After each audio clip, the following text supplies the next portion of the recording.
Muy buenos días, mwaramutse misionero Miguel Bermúdez Marín missionnaire Miguel Bermúdez y a todos los Marín ministros, hamwe hermanos n'abakozi b'Imana y bose hermanas bene que se wacu encuentren n'abashiki reunidos bacu bakoraniye en los hamwe diferentes países. mu bihugu Hoy lunes bitandukanye 20 uyu de munsi junio kuwa de mbere este tariki año mirongo ibiri z'ukwa 2022. gatandatu mw'uno mwaka wa 2022 Hoy varios uyu munsi lugares mu bibanza byinshi están congregados teniendo compañerismo barakoraniye hamwe bariko alrededor de la barayaga palabra de ku Dios ijambo ry'Imana y teniendo kandi estudios bíblicos barafise n'inyigisho en za los diferentes Bibiliya países mu bihugu y me han bitandukanye pedido pues unas palabras de bari saludo bansavye rero ko nobarungikira akajambo para todos. k'intasho kuri Va bose rero mi saludo desde acá, desde Cayey, Puerto ndabatahije ndi ngaha Cayey Puerto Rico, para Rico todos izi y cada uno de ntasho ustedes, zigere kuri mwese umwe wese muri pidiéndole a mwebwe Dios kandi nsaba que Imana nos siga kugira ngo ayudando ibandanye y nos kudufasha siga dando en este kandi tiempo ibandanye kuduha muri todo kino lo que gihe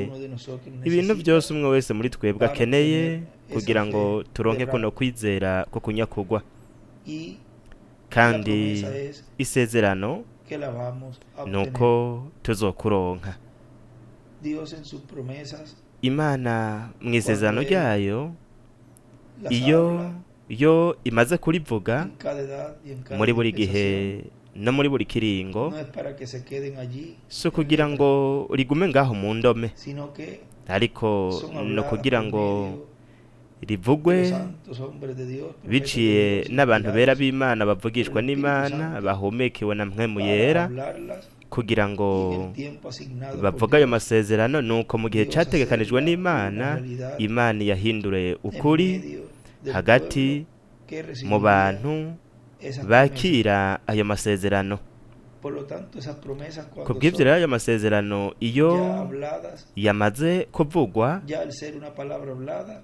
ryamaze kuba ijambo rivuzwe tiene que tener su cumplimiento. ritegerezwa No gushitswa puede quedarse en letra. ntirishobora kuguma mu Tiene ndome que gusa ritegerezwa Realidad guhinduka esa palabra ukuri tiene que hacerse iryo viva. jambo riterezwa kuba rizima tiene que ritegerezwa traer, surgir vida, kuzana palabra, kuzana esa ubuzima promesa, iryo jambo iryo y sezerano así ser nuko cumplida. bityo rigashitswa Se cumple en el momento que se rishitswa mu gihe hable, rivuzwe tarde un poco de canke tiempo, rigateba akanya pero gato nunca se va a tardar ariko ni se va namba ntirizoteba a adelantar. Siempre kandi va a ser en el momento ntirizokwihuta donde Dios ya rizoba mu prometió gihe que esa Imana promesa se yasezeranye va a ko iryo cumplir. sezerano Por lo tanto, rizoshikirizwa las promesas ku bw'ivyo rero que Dios isezerano ha cumplido de edad en edad, Imana de yagiye dispensación irashitsa en uva mu gihe uja mu dispensación, kindi uva no mu kiringo uja mu todas kindi las que Él ha hecho para cada ibintu tiempo, byose Dios yakoze muri las buri ha gihe cumplido. Imana yarabishikije Y en nuestro tiempo hay kandi muri iki promesas gihe que cacu vienen, naho hariho amasezerano que van siendo cumplidas Imana a medida ifize que va ategerezwa gushitswa uko igihe kizogenda kirahera el año, el mes, umwaka el ukwezi umunsi el minuto. umunota Cuando llegue ese ciclo, igihe iyo ntambo ahí kizoshika aho cumple esa Imana promesa que fue hablada. izoca ishitsa iryo sezerano ryavuzwe La promesa para cada hijo de Dios isezerano rya buri mwana w'Imana muri kino gihe que ha sido llamado y juntado uwahamagawe por el mensaje akegeranwa de la n'ubutumwa que bw'ijuru nos ha traído ry'inzamba del twazaniwe Señor na marayika w'umwami Yesu William Kristo Soto William Santiago, Soto Santiago contiene todas las burimwo promesas en ese amasezerano mensaje, yose contiene muri ubwo todas esas butumwa profecías, hari todas esas ubwo buvugishwa promesas bwose para amasezerano yose cumplirlas kugira ngo en este Imana tiempo izo final. yashitse muri iki gihe ca nyuma Cada una de ellas se van a ir cumpliendo a buri rimwe medida ryose muri yo rizogenda que rirashitswa el pueblo de uko Dios ihanga ry'Imana vaya siendo preparado para rizogenda recibir. riritegura kugira ngo No podemos rivyakire recibir las promesas de Dios, dushobora kwakira amasezerano y'Imana las que van surgiendo en cada edad y en cada etapa, ayazoza araba muri buri gihe muri buri dentro de la piedra ntambuko angular, mu gihe c'ibirokomeze si no imfuruka estamos listos mu para gihe tuzazoba recibir twiteguye tales kwakira promesas. ayo masezerano Y para el fin del tiempo kandi ku iherezo ry'ibihe nos ha sido hablado twamye por el tubwirwa na Reverend William y Branham por el ángel del Señor hamwe na marayika Jesucristo, w'umwami William Yesu Soto Kristo Santiago, William So Santiago que habrá yuko en el hazoba fin del tiempo una ku gran iherezo carpa ry'ibihe ko catedral, hazoba ihema nini karpa en donde la katedrali gloria de Dios, aho el pilar ubwiza de fuego, bw'Imana estará inkingi y'umuriro vibrando izoba iri grandes ngaho maravillas iriko irakora a ibitangaza nivel bikomeye internacional. ku rwego Pero mpuzamakungu antes de eso, ariko imbere el yaho milagro más grande que estará igitangaza ocurriendo gikomeye será cyane kizoba kiriko el abrir kiraba la palabra, azoba ari el uguhishura milagro de la ijambo revelación, igitangaza ese cyo milagro guhishurirwa nico más gitangaza grande gikomeye cyane que kurusha una persona pueda recibir, kurusha ko umuntu yoshobora kuronka aunque le falte un pie o nubwo un yoba buri ojo, ukuguru un ijisho ukuboko restaurarlo, eso es sencillo. kukuremuka kugarukana ivyo ni ibintu vyoroshe, ariko kuzana uguhishurirwa gukingura amaso yo mu buryo bw'impwemu kuwatoranijwe kiremwa muntu, ico ni igitangaza kidasanzwe. Kandi muri iki gihe cacu iyo nkingi y'umuriro yamye iri hagati mu biremwa abantu, iri ngaho iri kirakora ikorera hagati mu bantu kubw'umugisha w'abatonejwe n'Imana bose. Hanyuma iyo nkingi y'umuriro nyene izokwiyunguruza ije kukumba gato k'imbaho, ariyo iri ngaho izokora bijya bitangaza byose n'utwumiza biriko birabonwa. No kuvuga yuko bizoba ari bitangaza bishobora kubonwa, atari nk'uko bizoba biriko biraba, ariko hazoboneka gusa icavuyemwo ingaruka. No kuvuga ngo hazoboneka ibyavuye muri ivyo bitangaza, kandi ingaruka resulta y'igitangaza Imana iriko irakora ubu igikorera mu bugingo, muri aka kumba kari ngaho mu mutima ahera ha cane habura umwe wese ku giti ciwe. Hanyuma Imana izomenyekanisha ico gitangaza uyu munsi kiriko kiraba kibera imbere mu kumba, imbere muri twebwe ico gitangaza. Hanyuma Imana izocerekana ku mugaragaro mu bahungu n'abakobwa b'Imana mu mibiri ihoraho kandi hawo bwiza, ariyo izonyeganyiza inosi nk'uko twabivuze ku munsi w'ejo ko umwami azokuzuza inzavya runaka, kandi zizonyeganyiza inosi, kandi isi izobona igitangaza gikomeye cane cabaye kibera imbere muri buri muhungu n'umukobwa w'Imana. Ukuri nako isi ngaho izobiri kirabona ibitangaza nk'amaguru, amaboko, ndetse n'abantu bafise indwara runaka bazobibona ku mugaragaro. Ariko igitangaza gikomeye cyane kizoba ico Imana izokorera hagati mu kiremwa muntu, aribo bahungu n'abakobwa b'Imana, ni igitangaza co guhindura ino mibiri ibe imibiri ihoraho kandi hawo bwiza. Kandi ibyo byose byarakozwe n'ijambo, uguhishurirwa, igitangaza co kudukingura amaso yacu mu buryo bw'impwemu kugira ngo dushobore kuronka ukwizera kukunyakugwa. Byose bizoba vyoroshe nk'uko umuvukanyi William incuro nyinshi yabisubiramwo incuro nyinshi yarabivuze ati byose bizoba mu buryo buciye bugufi. Kandi ino nkingi y'umuriro, ino nkingi y'umuriro twaribwiwe n'umuvukanyi William mu butumwa bwashizwe mu mirongo ivuga ku ihema rinini, volume ya mbere, urupapuro rw'122. ino mirongo ngiye kuyisoma, nashaka kuyisabikanya namwe. Iri ku rupapuro rw'122, ariko iri mu butumwa bwitwa ngo urukundo rw'Imana, bwabuze utariki 28 z'ukwa gatanu mu 1988 ngaha Cayey, Puerto Rico. Yaravuze ngo Yesu yari yaravuze ati navuye ku Mana kandi nsubiye ku Mana. Nuko rero yasubiye kongera kuba inkingi y'umuriro. Hariho ahantu yanditse, ndibaza yuko twahavuze muri ino minsi twarahashizemwo, yanditse ngo Yesu Kristo ni inkingi y'umuriro.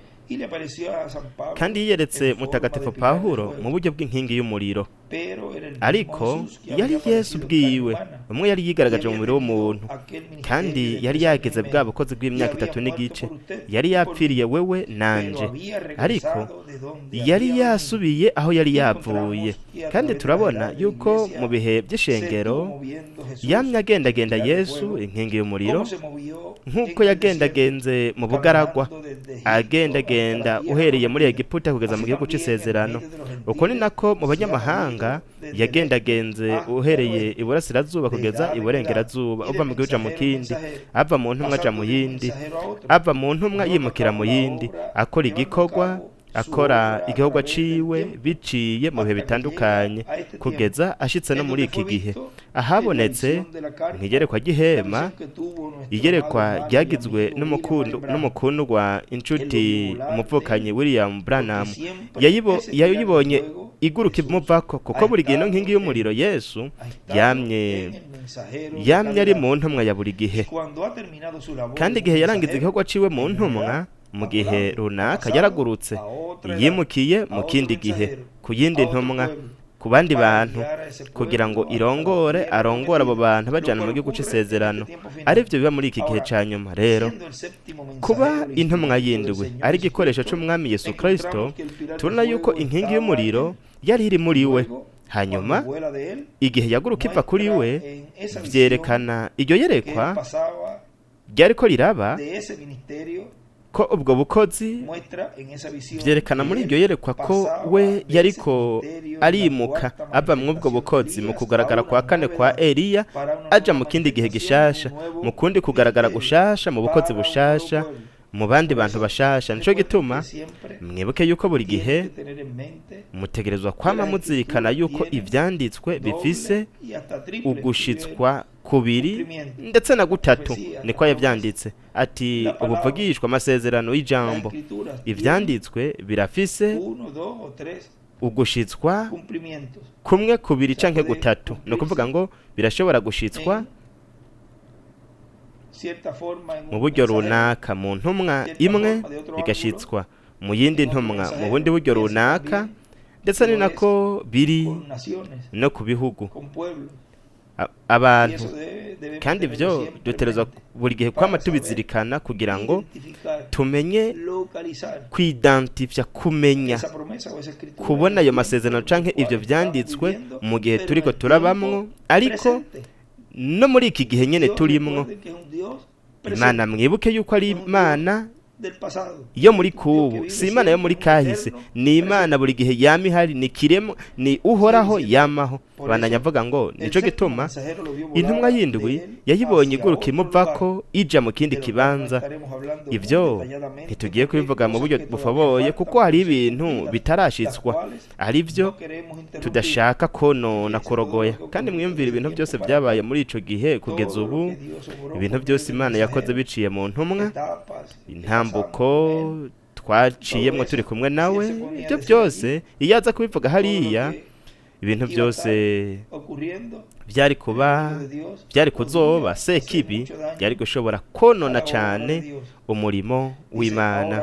Aravuze ngo rero muri rino yerekwa turabona yuko marayika w'umwami yabwiye muvukanyi Branham ati ribuka izina warondera igihe wabona iyerekwa ry'ihema, kuko muri iryo yerekwa ry'ihema namwo ko kumba gato aho hariho izina ari ryo ritegerezwa kuba rihuye n'igikorwa kijanye no gushitswa kw'iyerekwa ry'ihema, ari byo bihuye n'igihe gishasha.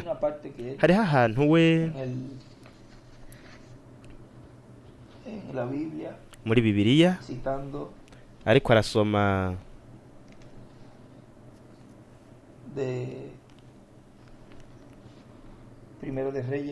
Abami ba mbere igice c'icenda murongo wa mbere kugeza kwa gatatu. Murashobora kuhandika aho.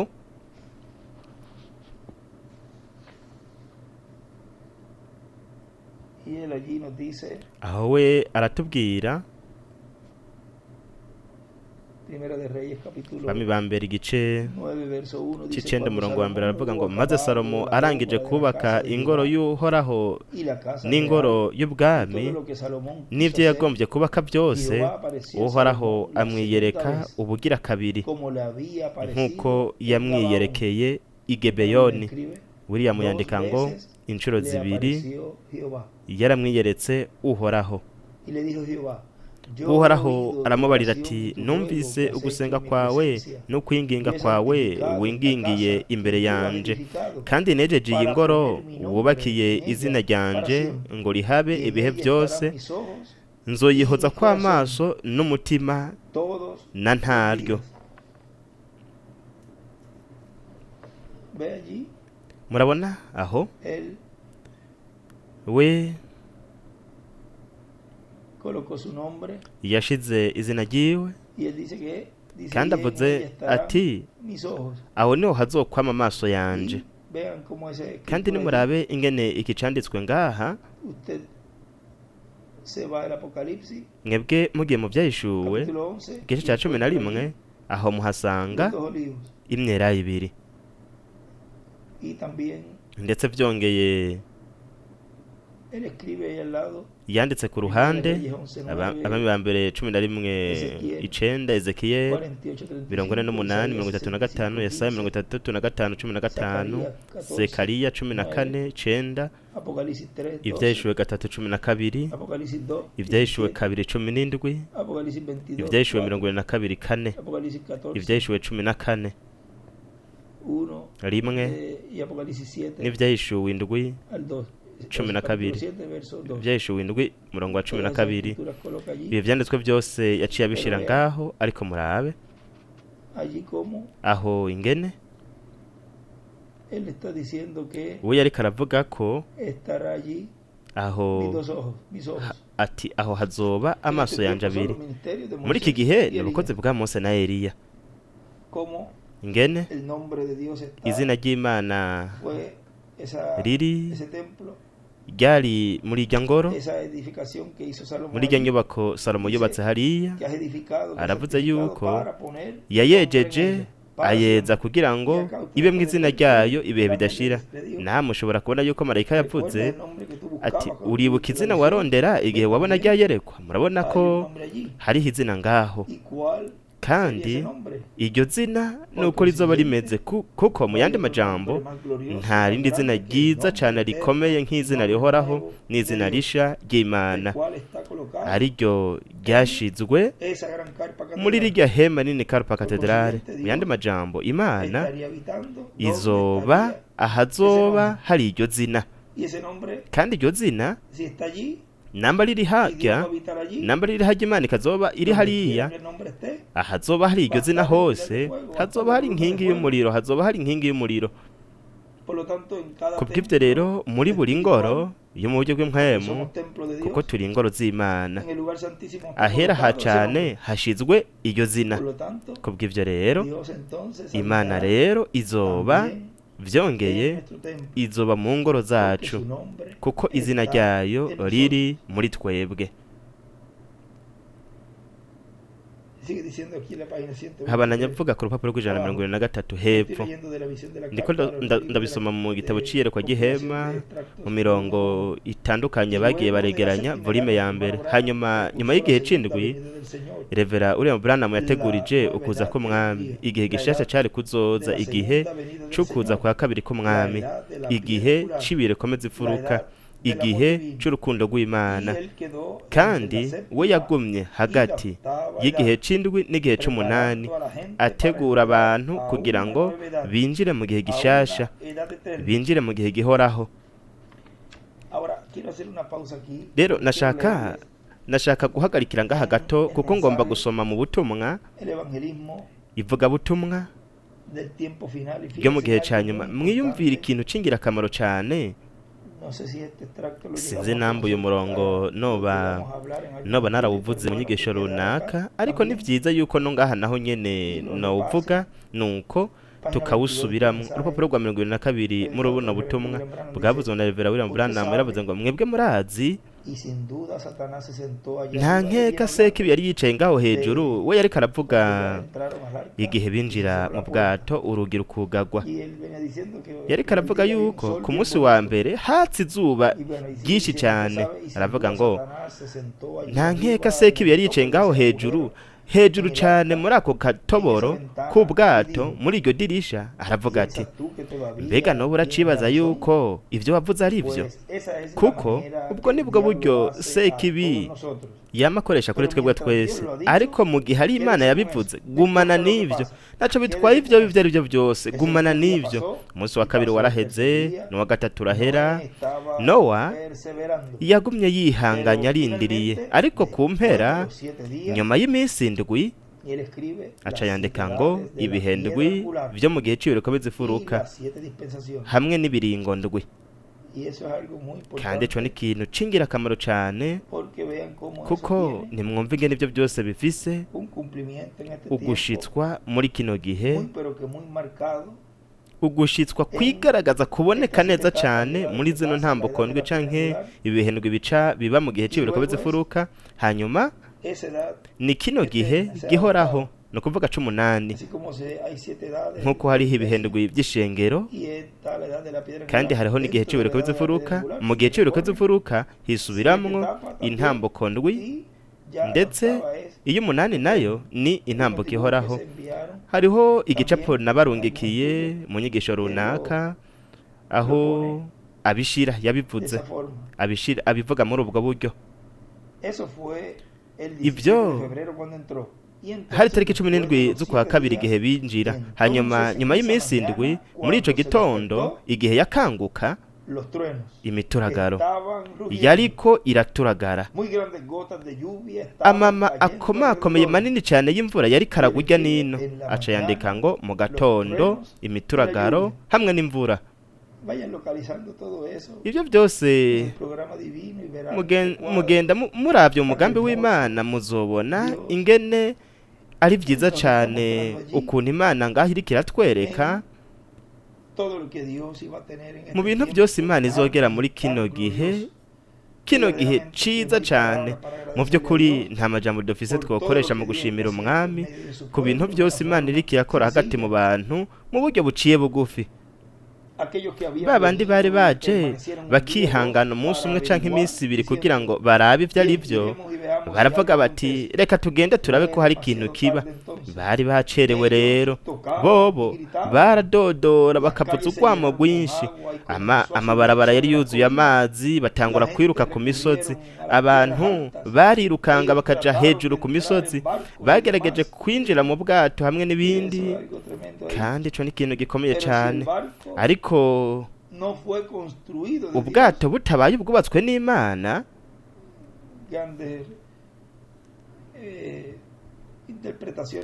insobanuro zikomakomeye za kimuntu izo babwira abantu, abaministri, abakozi b'Imana hamwe n'abandi bantu bagerageza ngo hamwe n'ivyo bazokiza abantu, bakiza ibihano by'Imana byokora gakomeye.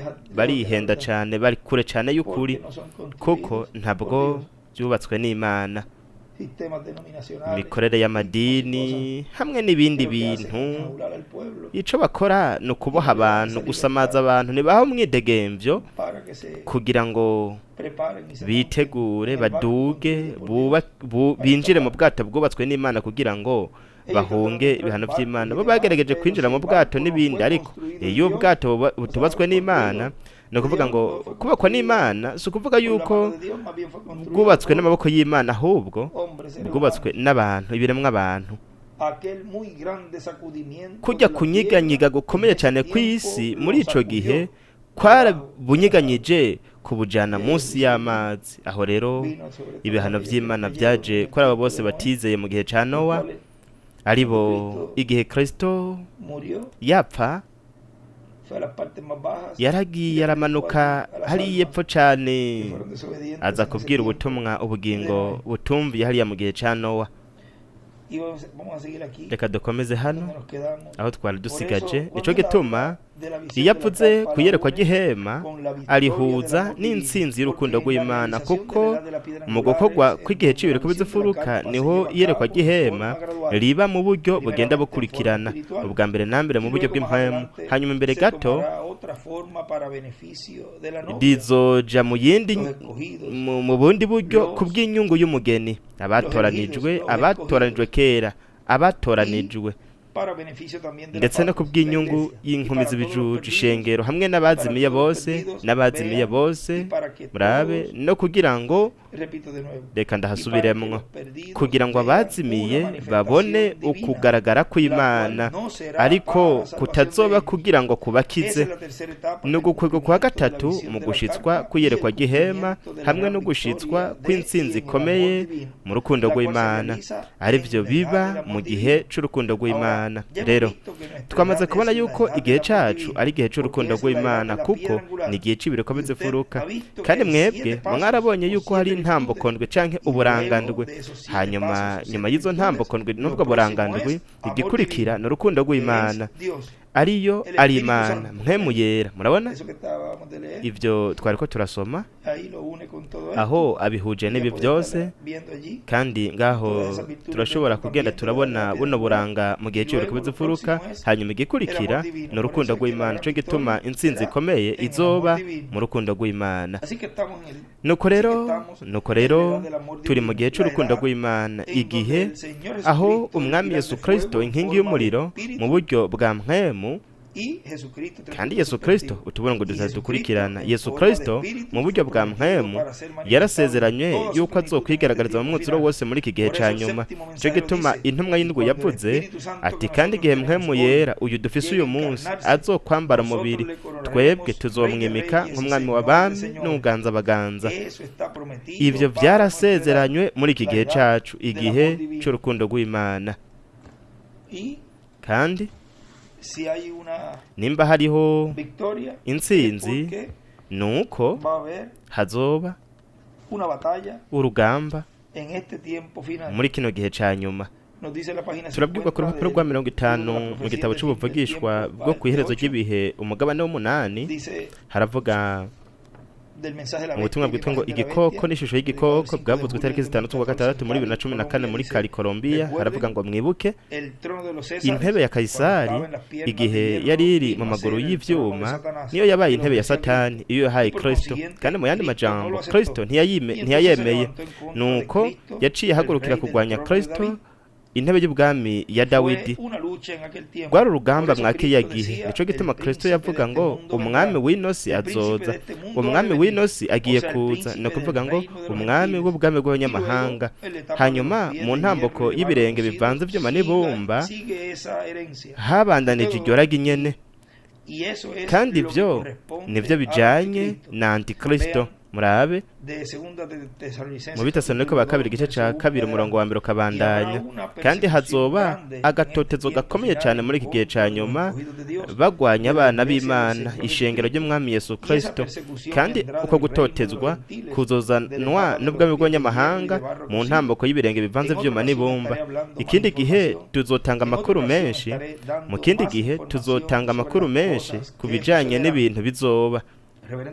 Revera William Branham yaravuze yuko uko gufyondwa ni kwaza ntituze duhangayike, ashatse kuvuga ngo ntitugire ubwoba, kuko muri ico gihe niho Imana izokwigaragaza mu nkomezi zayo zose, mu mwuzuro wayo wose. Ubwo kwa gatatu kwiyerekanye by'agahe gato muri Revera William Branham avuga ijambo rirema kuzogaragara mu mwuzuro igihe gufyondwa kuzoza, kandi ubwo kwa gatatu kuzobera mu ihema nini Carpa Cathedrale, rizoba rifise akazu gato k'imbaho. Aho niho marayika w'isezerano azoba ari Kristo muri mpemu yera, inkingi y'umuriro, ariko arakora igihugu c'Imana ku bw'ineza y'abizera.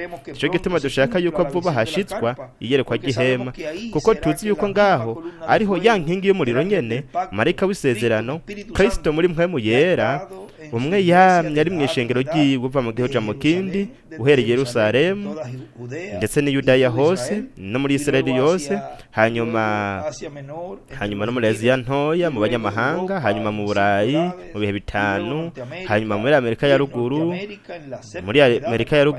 mu gihe c'indwi aherekeje Revera William Branham, aherekeza n'abizera Kristo azokwimukira mu kugaragara mu mwuzuro ko ku munsi wa nyuma hagati mu ishengero ry'umwami Yesu Kristo. Iryo mu kibanza runaka rizogira ugushitswa kw'ihema rinini Carpa Cathedrale, ahazoba kugaragara kw'Imana, ukugaragara kwa Kristo muri mpemu yera mu nkingi y'umuriro. Kandi bizova ngaho ko gushirwa kw'Imana kose gukwire, uko kugaragara kose kuzokwiragira biciye kuri internet, kuri satellite, kuri televiziyo ndetse n'ibindi gukwire mu bizera Kristo bose bo mu bahanga yose. Ico gituma duterezwa kugira mu bihugu byacu ibikoresho byose bikenewe kugira ngo ugushitswa mu gihe hazoba hariko harashitswa iyo ntambuko y'ihema nini Carpa Cathedrale, uhereye mu ntango. Ntimuze murindire ngo harinde gushika intambuko y'ibitangaza bikomakomeye n'utwumiza mpuzamakungu, ibitangaza bigaragara. Ntimurindire ngo hazogere ico gihe kugira ngo abariho muzokwitegura, ariko uhereye ubu kandi ndibaza mbere yuko turiko turacererwa nuko rero dukoreshe neza kandi byose tubitunganye kuko ibintu byose biriko birashitswa ni muri kino gihe niho ibi byose yagiye aravuga nk'igihe yavuga ngo ibyo ntibyaba ibintu byinshi biriko biraba n'imbere y'amaso yacu kandi ni byiza yuko ahantu hose butunganya neza amaudio mwiyumvire mwidata Branham hamwe mu gitabo c'imirongo yaravuze yuko hazokumvikana ijwi ivyo biri ngaho mu gitabo c'imirongo harimo imirongo myinshi ivuga kuri rino yerekwa gihema nko ku murongo wa 97 ku murongo wa 80 murongo wa 87 agace ka 87 97 aho nihavuga kwijana hagati na hagati aho nihavuga atomenga naringiye muri Arizona muri ico gihe kubamba ihema kandi aho nari kugira niyerekwa ako kabanza gato ku ruhande neza nk'uko yari yambwiye nuko nogakora aho ntari kuba ndi imbere y'abantu mwebwe mikrofone yarabandanye kavuga nabo hanze bakumva ivuga kuri ibyo byose mwumva ingene ibi bintu ari byiza ingene umuntu abona ibyo byose biriko biracika ukuri biriko bigaragazwa muri buri gihe neza muri iki gihe ibi bintu byose bizoba biriko biraba no kuvuga yuko akenshi umuntu yumvira ingene bizoba bimeze n'ingene dushobora kuvuga kimwe mu bintu kizoba kiriko kirashikirizwa ngaho kandi vyongeye kandi ivyo ngaha twe turabivuga kandi Imana niyo yonshingire nayo yuko ndiko ndabivuga n'umutima wanje wose n'umutima wanje ukinguye kuvyo noshobora kuvuga kuko hari ikintu kiriko kiraba nk'akarorero mwebwe ubu muriko muranyumviriza mu mabafre murumva ijwi ririko irasohoka biciye muri mikrofone iri hano namwe muriko muravyumviriza muri mu mabafre ivyo bishushanya ikintu mbere gato kizoshitswa mu mwuzuro iki umuvukanye Branham yavuze aha ariko ubu turiko turihuza n'ivyo murabona twebwe turarungikanira intasho tukavugana Imana bahezegira abavukanye biciye muri audio aho ni ikintu Branham bwiwe Imana yamweretse yuko hazoza intambuko imeze uko ni ikintu mwe murashobora kubona yuko ari ikintu gisanzwe hagati muri twebwe ariko hariya muri kijya gihe wewe yari karavugishwa ikintu kizoba kiriko kiraba kandi hanyuma tuzobona ingene ivyo byose bizoshitswa mu mwuzuro iryo jambo we yari karavuga ngaha mwiki gihe navuze ngo mikrofone yaravuga nabo hanze bakumva ivuga kuri ibyo byose yaravuze ati ibyo ntibizokwiganwa nuko rero igihe ako kari kamaze gushirwa ku ruhande no kuvuga ngo mu ruhande rw'imoso aho yabonye ako kazu gato kimbaho ariko rero mwebwe mwashobora kumwumva mwimvire namwe ariko abantu nibo bakora iyo ngabire si jewe nta namwe mpuriye n'ivyo ni uguhagarara gusa hanyuma namwe akaba ari mwe mu bikora ukwizera kwanyu niko kubikora aho niho rero igihe ukwizera kose guzotangura kuza rero mwebwe murashobora kwiyumvira gusa ico uko bibagendekera kandi jewe ndashobora guhagarara gusa akanya gato ariko igihe muzoba mwamaze gukora umurongo mwawutunganije muri ubu buryo nzoshobora gufata amajana n'amajana muri bo buri joro yavuze yuko uwo wari umurongo utagiriye ugarukira kandi umwami azobikora mu buryo bw'umusesekara mwebwe gusa ni mu byandike no kuvuga mwandike ivyo yuko ivyo bizoba uku niko mwamagize no kuvuga ngo ivyo niko mwamagize kubw'ivyo rero ivyo bizoshitswa ibyiza murakoze cyane zari ntasho gusa ku migwi itandukanye yarikoranye uyu munsi kandi benshi bari bambwiye yuko bafise akanya. Murabe ibintu byose nasomye kandi ndazi yuko ibi byose ari iby'umugisha ukomeye cyane kuri twebwe twese, kuko aya n'amajambo y'umwami. Aya niko umwami agize, nibyo twari ko turasoma ko ari byo dukeneye umwe wese muri twebwe kugira ngo tubandanye dukura mu bumenyi bw'umugambi w'Imana, nuko bityo tubandanye turonka ukwizera ko kunyakugwa, ukwizera tuzanirwa n'imituragaro. Ibintu byose Imana izoshitsa muri kino gihe aribwo buvugishwa hamwe n'amasezerano yo mu gihe cacu n'ikiringo cacu, byose bitegerezwa kuvugwa kugira ngo rino jambo ryambara umubiri ribe rizima muri umwe wese muri twebwe, kandi rikure ryame imibiri ihoraho, imibiri ihawe ubwiza, ariyo izozanwa n'iri jambo hamwe no kwizera kwizamurwa turiko turazanirwa n'inkingi y'umuriro muhemu yera akorera hagati muri twebwe, hagati mu ishengero ryiwe nk'uko yabisezeranye umwami, nuko bikavugwa biciye mu bavugishwa. Kandi uwayivuze bifoboye cyane ni Revera William Branham, kandi ndetse uwayivuze bifoboye cyane gose byavuzwe n'umukuntu wa umuvukanyi William Santiago. We ntiyatubwiye ngo arenze ibyo atereza kutubwira kugira ngo seke ibintu yonana umugambi w'Imana, kandi byagenze neza.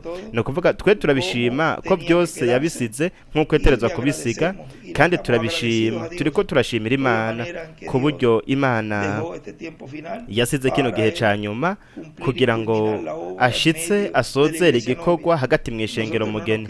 Twebwe ntitwidoga ku buryo Imana yabikozemwo, ariko turayibwira tuti warakoze mwami ko wabicishije bugufi cyane, ukabipfunyapfunya, ukabishitsa mu buryo bworoshe cyane kugeza ubwo n'abana bose byose warabigize ibintu byoroshe bisanzwe abantu bamenyereye, ibintu byoroshe cyane. Nico gituma tuguhimbaza tukagushemagiza, kandi turagushimira ku buryo we wari ufise mu bwenge bwawe uhereye kuva isi itararemwa, wari warategekanije kuzoshitsa isezerano ryo guha ihanga ry'Imana umugeni abatoranijwe bo muri iki gihe cyanyuma mu gihe cy'ibireko z'ifuruka, kumuha ukwizera ko kunyakugwa, kumuha ukwizera kumuhesha kugira umwana w'Imana agahindurwa, hanyuma tukaja no mazubane ko umwagazi w'intama, nyuma yuko inosi izoba yanyeganyijwe mu minsi iri hagati ya 30 na 40, nuko bityo tugaheza tukaja hariya mu rugo rwa data wo mwijuru. Mane bahezagire, Imana barinde, byari iteka ridasanzwe no mugisha ihigwe kubarungikira izi ntasho mwebwe bame n'abaherezi muri abo mu muryango wa cami wa data wo mwijuru, ubwo bwami buhoraho aribwo turiko turitegurira kugira ngo duhindurwe, kugira ngo turonke guhindurwa kwacu. Mubandanye abana b'imfura b'Imana batorejwe n'Imana, intsinzi turazi yazoba ariyo, azoba ari intsinzi ikomeye mu rukundo rw'Imana. Mubandanye mugira umunsi w'umunezero, indwi y'imigisha ikomeye cyane. Ese amarembo menshi yo kugururwa, kandi ese buri gihe twoba turi mu kiyago n'umwami iminsi yose ubuzima bwanyu, mwiyumvira muzirikana ku bintu by'umwami. Imana ibahezagire kandi Imana ibarinde mwese.